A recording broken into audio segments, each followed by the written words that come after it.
back to another toy review, and today we're going to be taking a look at something that is, as usual, a little bit different from what I've already reviewed. And since it's now October, I'm going to be focusing this whole month on doing some horror/Halloween related reviews, just to get ready for Halloween at the end of the month. So today we're going to be taking a look at, as the title above will tell you, from the McFarlane's Monsters line, the McFarlane Toys Werewolf. Now, if you remember a little while ago, I did a vlog showcasing this figure along with the McFarlane, the McFarlane Monsters Dracula, saying that I would review this guy alongside Dracula at some point. I will get around to Dracula, but first of all, we're going to take a look at the Werewolf. Now, everyone who's watched horror films is aware of how the werewolf concept always looks, is that it revolves around someone getting bit by a werewolf, and once every month when they stare at a full moon, they turn into a big feral beast running around killing people and all that other stuff. And I do like werewolves a lot. Werewolves have held a very huge, important place in horror fiction for so many years, and will continue to this day.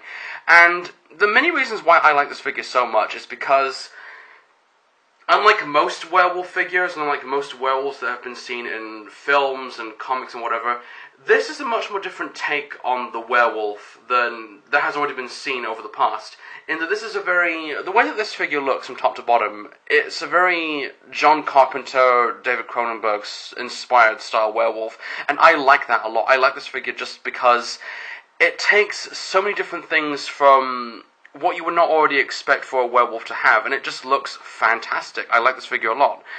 There are a few things going on that I have a couple of complaints with, but let's get on to the good stuff first of all. The one thing that I will say, of course, like I say with every other McFarlane figure that I've reviewed and whatnot, is that the detail on this figure is truly spectacular. From top to bottom, this figure is covered in so much gorgeous detail from the back and to the front, and it just looks fantastic. And the one thing that I kind of find a little bit interesting about this figure is the way that the morphing process from human to werewolf goes in this figure, unlike the best example I can think of would be An American Werewolf in London, which is a very good film, by the way. I would recommend that film highly if you're a fan of werewolves. So this is a much more, I guess you can say, body horror style werewolf transformation than what it actually appears to be. In that, if you look on the around the body of the werewolf, you see human parts of the body at the top right there, and human bits of skin and flesh and fingers and all that being shown all over the body, and that is quite nice. And one thing as well that I like as well is that on the mouth, of the human mouth, you can see the organs being vomited up. So I guess you can say that the human side is vomiting up the human side in place of the werewolf body, which looks really, really cool. I like that a lot. And of course, one thing I'll say about this figure that I do like a lot, because it's a much more different take on the werewolf, is that on the back as well, you can see a secondary creature growth coming right out of its back. So there are two werewolves, one at the front and one at the back.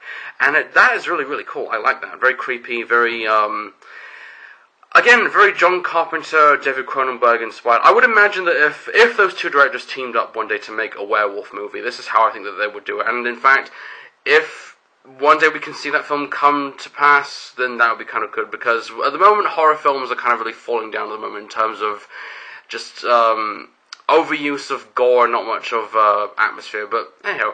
But yeah, the rest of the detail on this figure is so fantastic. I like this a lot. And the one thing as well, aside from the detail, is the paintwork is the biggest highlight for this figure for a lot of different reasons. And that on the body and a couple of the mechanical, the style backpacks, the mechanical backpack on its back, is a great use of blood spatter on this particular blade, and on the blades on the back as well, and of course on the body, which is quite nice, and on this leg right here, which is very good.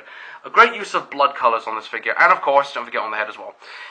So yeah, a great use of blood, a great use of detail and colours added to this figure to help it stand out, and it just looks fantastic. And I've seen a couple of the figures in the McFarlane's Monsters line, and all of them are very, very good. A very different take on the well-known characters in horror lore, like Dracula, like with the werewolf, and of course the just so many different characters from iconic films that have appeared over the years.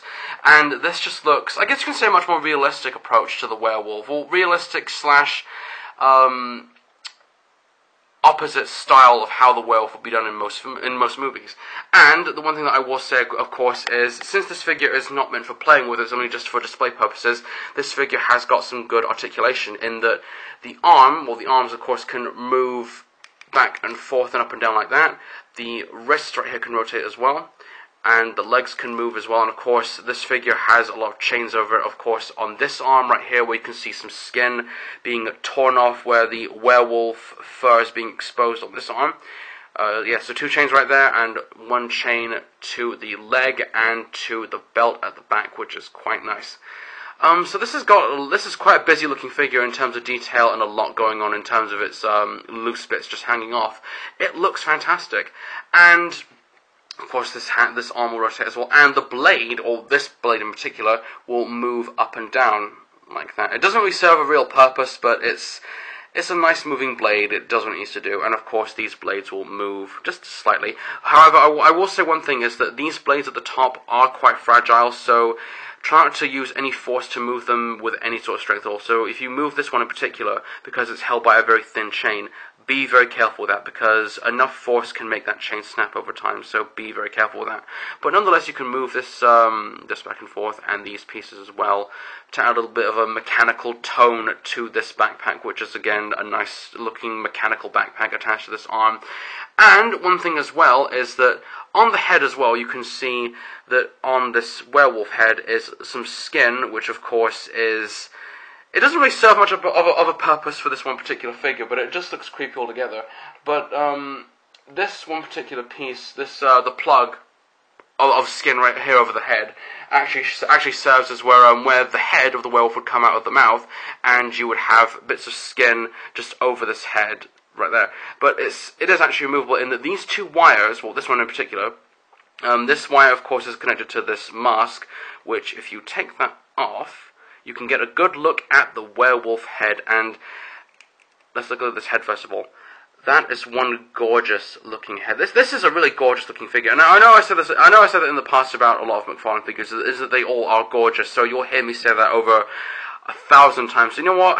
Take a drinking game of how many times I say gorgeous throughout these McFarlane figure reviews, because there's so many good things about these figures. But this one particular head as well, I love the way that this is designed. It's a very John Carpenter inspired style werewolf looking head. If you've seen The Thing, where the Thing actually takes form, well actually not takes form, but actually starts attacking one of the dogs, or a couple of the dogs in the kennel, and you see the dogs actually being reduced to nothing more than just skin and bone. This is how it looks. This is a very John Carpenter looking inspired head, and it just looks so fantastic. Very evil, very scary, and just really, really, really creepy. I like that a lot. The head, of course, is in fact movable, which doesn't really need to do a whole lot, just move around. But of course this wire is detachable, so you can just have the head just moving all over the place like that. But honestly, I think that this looks much better without the drop of skin to just go over the head, just so you can not see the head altogether. So I guess this can just go somewhere else for the time being. So really, what else can I say about this figure? Well, without saying what needs to be said, and I'll probably repeat myself again, this is a gorgeous figure, not only because it's a very different take on the werewolf, but because it just looks really, really creepy. It's very well detailed, gorgeous paintwork, and not only that, it's just a fantastic representation of how you take the well-known werewolf from so many different horror films, particular werewolf films in general, and just make him look very realistic, very John Carpenter, David Cronenberg inspired, a very body horror style sort of werewolf, and you make it look really well detailed and very well painted, and this is what you get in return. And even though a lot of people will go ahead and say, oh, this is just another rip-off from the Tortured Souls line, another line from the Todd McFarlane figures. I don't see that. This is a very different figure from the Tortured Souls figures. This is a very different figure in terms of taking a very well-known horror icon and putting him in a much more realistic, very dark, gritty, serious, very disgusting look, which just looks fantastic, and it's a good way to get ready for Halloween, I think. So would I recommend this figure? Well, if you are a fan of werewolves and horror films in general, I would highly recommend this figure, because this is how you do this is how you do a werewolf in terms of a very realistic John Carpenter style tone, and it just looks fantastic. It's a fantastic representation of this icon that has existed over the years, and it just looks really, really good.